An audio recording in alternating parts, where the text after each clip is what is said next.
now with analysis of the Pope's new apostolic constitution and how it will affect the upcoming synod is canon lawyer, priest of the Archdiocese of New York, and esteemed member of the papal posse, Father GERALD Murray. Father, thank you for being here. Thank you, Raymond. Now, we will get to this open letter, your open letter to Cardinal McCarrick in a bit. But first, I want to ask you about this new papal document. It's on the Synod of Bishops. It's called Episcopal Communion. And it gives new powers to the Synod. As originally conceived and operated, a Synod was largely a consultative body, but Francis has changed that. It appears that under this new document, it gives whatever the Synod decides, their final document, magisterial authority. How is that different from before, and why is it significant? Well, the previous conception of the Synod was that it was basically an advisory body to the Pope. It was not part of the Pope's Roman Curia. It's an institution established to bring together some representative bishops from the world and give him advice. The advice would be in the form of a final document, and then the Pope would issue his own document and would take points from the Synod's final document. Now, the rule is that if the Pope likes the final document, he's going to make it his own, meaning he's going to say the content of this is all what I intend, so it'll become part of his ordinary teaching magisterium. That's a big difference because now the Synod Fathers are going to conceive that what we're writing here basically has to conform to what the Pope expects, because the Pope would probably like to approve everything we write. I don't like that idea because if you already know that this document could become the Pope's rather than your own, you might conform more to his thinking and not really give honest, straight opinions of what you think is important. In this document, the Pope calls for greater dialogue and collaboration between the bishops and the papacy, and he grants more powers to the General Secretary of the Synod. Now, given the chicanery we saw with the insertion of items into the final document of those family synods and forcing topics upon the bishops that they did not want discussed, does this worry you, the power being given to the General Secretary? I am concerned because this document consists of 27 articles, 27 rules. The previous document that it is abrogating, meaning it's making the former document no longer valid, that had 41 paragraphs. There are a lot of paragraphs missing, including rules about voting. So in the past you had to have 2/3 majority on any proposition or document to reflect the Synod's unanimity. Now it speaks about we want consensus of the Fathers as far as possible. Well, you know, if they're looking for consensus, that means everyone agreeing to it. We have to know, well, will they get to vote on each proposition? What will the nature of it be? Because remember, the Pope overruled the previous rules in the previous Synod when some of the points didn't get 2/3 majority, and the Pope said, doesn't matter, put all those points in the final report. There's nothing also about reporting to the media and even to the Fathers of the Synod what's going on. There are no rules about that. The document refers to particular law, meaning another document that will have to be issued in order to regulate all these activities, because the old rules no longer apply. And so the new Synod's coming up in less than 2 weeks. This new set of rules better come out quick, and I'm worried that we might see some more manipulation, as Cardinal Pell said at that Synod, the first extraordinary Synod. Well, and Edward Penton's book summarizing it was called Rigged Synod, as you'll recall. Yes. How do you think these changes might affect that Synod on the youth coming up? And do these synods now become miniature Vatican councils, changing, developing, altering doctrine, or practice at least, that leads to the alteration of doctrine? Well, I'm concerned when the nature of the Synod becomes not so much a group of bishops getting together, discussing an issue, and then voting on what they think is important, to, in the new schema, trying to find out what is the Pope expecting and how can we arrive at a consensus so that he can approve this document and make it part of his magisterium. I think the old system was better, where the Synod Fathers said what they wanted, took the vote, and then the Pope wrote his own document and he could incorporate what he thought was important. So, yeah, I am concerned because stage management at these big events, this is 300 people.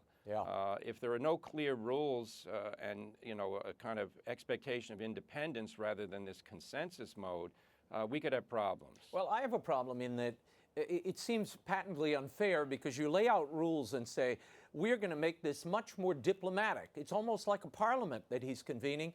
Yet at the same time, he, the Pope, reserves the right to overrule all rules and become emperor when he so decides. For instance, the bishops of each conference chose bishops that they would send to this synod on the youth.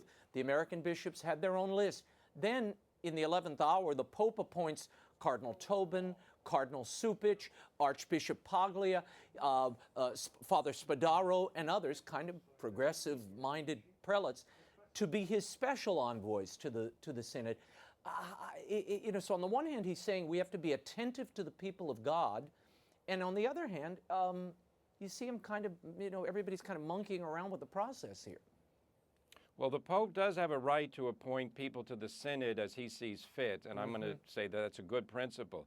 Now, on the question of Cardinal Supich's nomination, the background that is of interest is that he was a candidate for, the American delegation to go over, and he was not voted in. Bishop Barron was voted in, the auxiliary from Los Angeles, and so for the Pope to say, well, you didn't vote him in, but I'm picking him, looks like he's telling American bishops you made a mistake. The Pope's entitled to do that, but, there are a lot of people who would be worthy participants in that synod, and, I wish the Pope had broadened the scale or the scope of his choices to include some other outstanding people who are not going to be present. The USCCB announced, the Bishops' Conference in America, new abuse prevention measures this week after their recent emergency meeting in the Vatican and then in Washington. And they've approved a third-party reporting system for abuse and sexual harassment. They promised to develop new proposals for policies addressing restrictions on bishops who were removed or resigned due to abuse or harassment. They promised to develop a code of conduct for bishops, and they support a full investigation of Archbishop McCarrick. Here's my question. What most people may have missed here is that Cardinal DiNardo and the bishops went to Rome to get approval for a canonical and independent lay investigation of McCarrick. And it appears they didn't get what they wanted, Father. What do you make of these steps and of that refusal from the Vatican to grant a lay commission? Well, I'll say this. I don't know that it's a refusal because the Vatican has not formally responded to the meeting that they had with Cardinal DiNardo. I approve and support the American bishops and what they're doing because they are trying to take action now to basically get a handle on this scandal of bishops having abused their authority, in the case of Archbishop McCarrick actually being a sexual abuser himself. So I think more is going to come from Rome. The essential point, though, is the reporting mechanism is just that. It's a reporting mechanism. If you call this hotline or this mechanism, this institution they're going to establish, all they can do is relay that concern to the Vatican. So the Vatican has to come up with a way to make swift justice. Personally, why is it that we haven't heard from the Vatican that Cardinal McCarrick's trial has been scheduled? Right. How many months does it take to find, put things in order? So there are steps being taken, but I think we need more, and we need them more quickly. Yeah. After the Vigano allegations were made, those explosive allegations that Cardinal Wuerl, officials in the Vatican knew of McCarrick's misdeeds and the misdeeds of others, it seems there's a narrative evolving, and one of them this week concerns the head of the Congregation for Bishops, Cardinal Mark Willett. He had this to say in an interview with Zenit on September 15th, and he suggests that the Pope and the bishops are under attack and that people are angry. And he said this is a very serious matter that has to be dealt with in a very serious way, not only in a political way. So I think, for example, when there's a direct attack against the Holy Father, I think it is a very bad example and a very serious offense, and I do not think it is responding positively because it is also an unjust attack recently, referring to Vigano. Again, we have another high-ranking prelate seemingly ascribing partisan motives to the revelations of Archbishop McCarrick's crimes, misdeeds, and a cover-up. Your thoughts? Well, you have to be very careful when you attack a whistleblower, and that's precisely what Archbishop Vigano is. He has stated that the Vatican knew about what was happening in the McCarrick case. They knew he had abused seminarians and priests. They had put him on restrictions. He ignored those restrictions. Vigano said he told Pope Francis about the restrictions, yet Archbishop or then Cardinal McCarrick kept serving in this high-profile role as a representative of the Church. Only after the attack, not the attack, but the revelation that he had sexually molested an altar boy came forward, then McCarrick was removed and placed on basically restrictions awaiting trial. So I would say that Cardinal Ouellet is misinterpreting the nature of what Archbishop Vigano did. He is not attacking the Pope. He is saying to the Pope, there is a responsibility for the McCarrick situation which goes all the way up to the top. And according to his knowledge, he says the Pope has been negligent in handling the McCarrick case.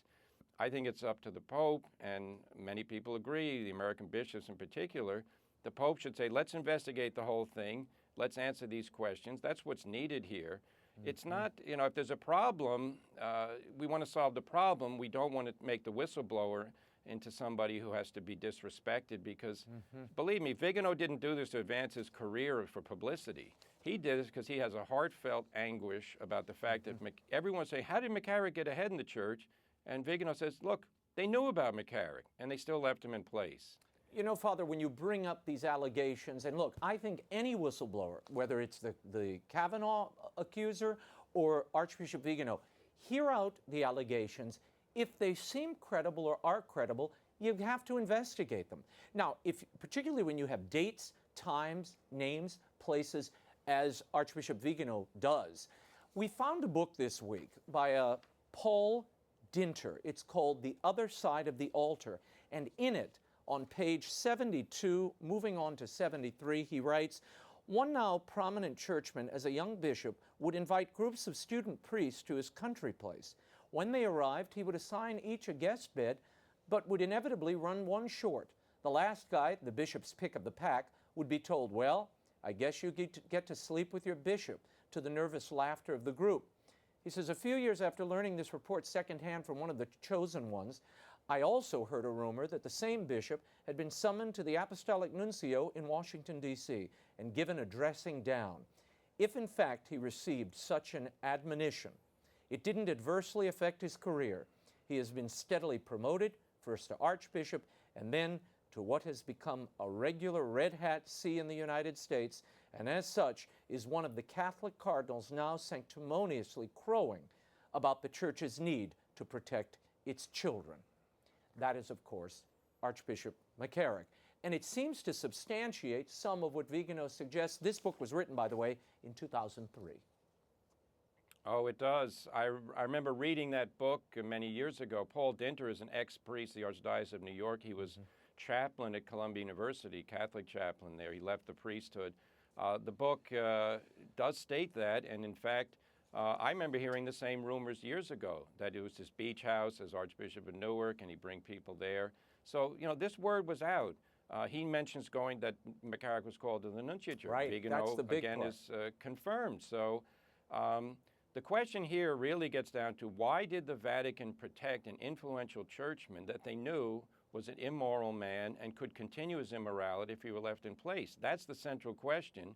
Archbishop Sandry's, now Cardinal Sandry's letter in 2006 to Boniface Ramsey, in which he refers to Ramsey's 2000 letter in which he complained about McCarrick. All of these corroborating documents coming forward, this only calls for a further and complete investigation. Basically, the Holy See should throw the files open and say, look, we're not going to protect anybody who did wrong in protecting McCarrick, because that's just the cycle of abuse that we claim we're trying to get rid of in the Church. I want to draw your attention to something, get your reaction. At his masses at the Casa Santa Marta this week, Pope Francis accused some who are drawing attention to scandals of being hypocrites. He said on Thursday, they, like hypocrites, are the devil's instruments for destroying the Church.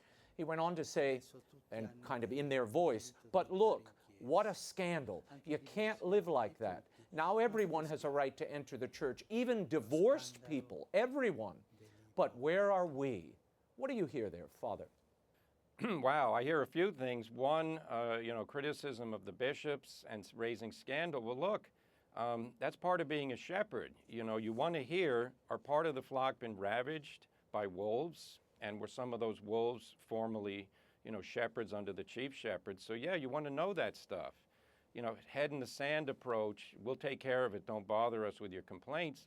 That didn't work in Chile. Remember how vehemently the Pope attacked the lay people who were against Bishop Barros? Well, guess what? After the Pope investigated, Barros is fired and the Pope apologized. Now, as regards letting divorced people into the church, divorced Catholics are always part of the church. You don't cease to be a member of the church simply because of a problem with your marriage or if you enter into an invalid second marriage. But you can't receive communion if you're living in a state of adultery. I mean, that's not a human that comes from the words of our Lord himself. The man who divorces his wife, marries another, commits adultery.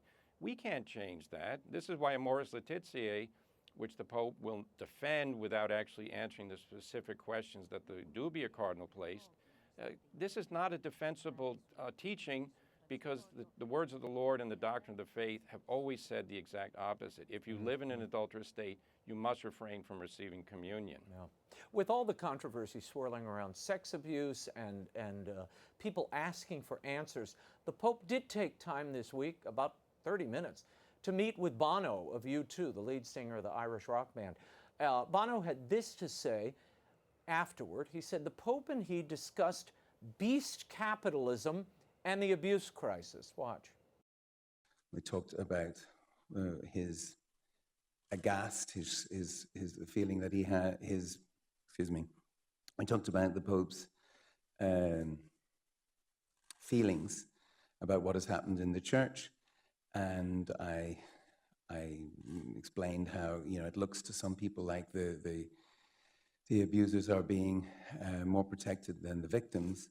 And you can see the pain in his face, and I felt he was sincere, and I think he's an extraordinary man for extraordinary times. Rather tortured there. The body language was interesting, but Father, given all that is happening now, what do you make of this meeting and the time the Pope took with it? Well, I'll say in his defense that every Pope meets celebrities. It's just part of the job. On the other hand, I would say, with all due respect to you, Holiness, why is it that a rock singer can get in to see you and Cardinal Burke can't? I mean, that question has been, hanging there for a couple of years now. Cardinal Burke and the other Dubia cardinals are not the enemies of the Catholic faith or the Roman Pontiff. They want to serve the interests of the Church. They want an opportunity to get an answer about why is it that Amoris Laetitia is in conformity with previous doctrine when they say it isn't. So, the Pope is someone we respect and love, but on the other hand, as in any family, if you don't speak honestly to your parents, you're doing a disservice to them. Well, in addition to which, Bono was a major advocate for loosening the abortion laws in Ireland recently. It's a scandalous behavior on Bono's part. Did the Pope correct him? It doesn't sound like it. Many are saying the bulk of this abuse, Father, happened, and you see the way it's being framed as a partisan. It's a partisan battle. Partisans wanting to bring the Pope down. And they're saying, look, this has already been addressed. It's in the past. But right now, we are learning stories about a San Diego priest facing trial for abusing a seminarian. The Diocese of Brooklyn has announced a record settlement for $27 million in the case of 4 men who were abused by their religion teacher between 2003 and 2009. Has most of this sexual abuse by clergy been addressed so far, or is this an ongoing plague in your estimation? I'll add, they just arrested a priest in the Houston Archdiocese for sexual abuse, facing now charges. Certainly, the record that we know, there was a lot of abuse in the past, and there's less since 2002, and the bishops adopted the essential norms to implement the Dallas Charter. But a full accounting has never been given diocese by diocese for what went on in the last 50 years, and that would be necessary and useful because undoubtedly, and I say this with regret, undoubtedly there are victims who've never been vindicated in public by knowing that the Church has owned up to the fact that indeed Bishop X protected priest Y, and priest Y did horrible crimes. Plus, it's, how can we say that everything is clear? The Brooklyn case happened after the year 2000. I think it happened between 2003 and 2007. Right. So, and that case was absolutely horrible. I'd like to know what was going on in the Brooklyn diocese. Did anybody supervise this man? Nobody commented. What's going on here? Now, he went to jail, that priest, as far as I know, which is good, but saying this is all in the past and you're focusing on history, no. You learn from the past, and then you also make sure, as the bishops are now doing, that all things will be revealed, because we cannot live this secrecy and hiding. That is a horrible thing and needs to be rejected. No, I agree with you, and I think it's a time that demands credible investigations, and I think the only way you're going to get there is by involving the laity with a canonical component, and a financial audit should be part of that. I don't know how you get around that. You're not going to establish credibility. Otherwise, you're going to have these attorney generals rifling through old cases, and that's going to be like a bonfire that overwhelms the contemporaneous crimes going on now and the malefactors hiding now. They need to be uncovered, not only the ancient sins of the past. I've got to get your read on this, Father. We only have 3 minutes left. Letters from Pope Benedict XVI to Cardinal Walter Brandmuller, one of the Dubia cardinals you mentioned a moment ago. They were leaked this week. And in it, Pope Benedict addresses his concerns to the cardinal back in 2017 about the issue of his abdication and creating the role of Pope Emeritus. I want your reaction to this. He wrote, "In my case, it would certainly not have been sensible to simply claim a return to being a cardinal. I would then have been constantly exposed to the media as a cardinal is, even more so because people would have seen me in the former Pope. With Pope Emeritus, I tried to create a situation in which I am absolutely not accessible to the media and in which it is completely clear that there is only one Pope. If you know of a better way and believe that you can judge the one I chose, please tell me." Now, the New York Times preposterously suggested that this is Benedict defending his successor and swatting away Francis's critics. What do you make of this? Well, as you recall, when we did the coverage of the election of Pope Francis, and then the news came out that Pope Benedict was now going to be Pope Emeritus, I was not happy because there is no Pope Emeritus. That's never been the case in church history. You can be Bishop Emeritus of Rome, but since the Bishop of Rome is also universal pastor, it's not good to have the idea that there's a secondary retired bishop hanging around. It would have been much better if he had named himself titular bishop of another diocese, and he didn't have to go back to the College of Cardinals. He could have simply been retired Archbishop of X diocese, and he could have also, as Pope, he could have given himself a residence in Vatican City State, which would have meant no access by any media because that area is controlled by the Holy See. Wearing the white robe is a nice thing from the point of view of there's the retired Pope and he's continuing in that way, but I think it creates confusions that we've got the old Pope and the new Pope. It would have been much better and more, I think, striking to the people of God if they saw him back in a black cassock and simply as the now retired Archbishop of a titular see, meaning he's retired, he's not accessible, and that would have accomplished the purpose. So, but it's debatable. What I think, the Pope didn't like that idea. Maybe if someone proposed it, that's fine. Yeah.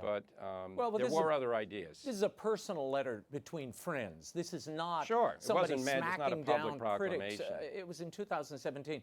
Very quickly, I've only got 30 seconds. Sure. Why did you write the open letter to Archbishop McCarrick? No, I wrote an open letter on the Catholic Thing website to Archbishop McCarrick because he's putting the church through agony by keeping his mouth shut. He resigned from the College of Cardinals after he was accused of abusing an 11-year-old boy. He never answered those charges. The church needs to know that a shepherd who turned into a wolf is interested in the salvation of his soul and wants to confess his sins. And the victims need to know that they're not simply court cases waiting to happen. They are real people whose lives were damaged by an evil man. And if you recognize your evil in the sight of God and the people, forgiveness is possible. I mean, I want him to go to heaven, but you can't go to heaven if you don't admit your sins. In the case of public offenses, that needs to be done publicly. Father Gerald Murray, thank you as always for being here. And that open letter is at thecatholicthing.org. We'll talk to you next time, Father.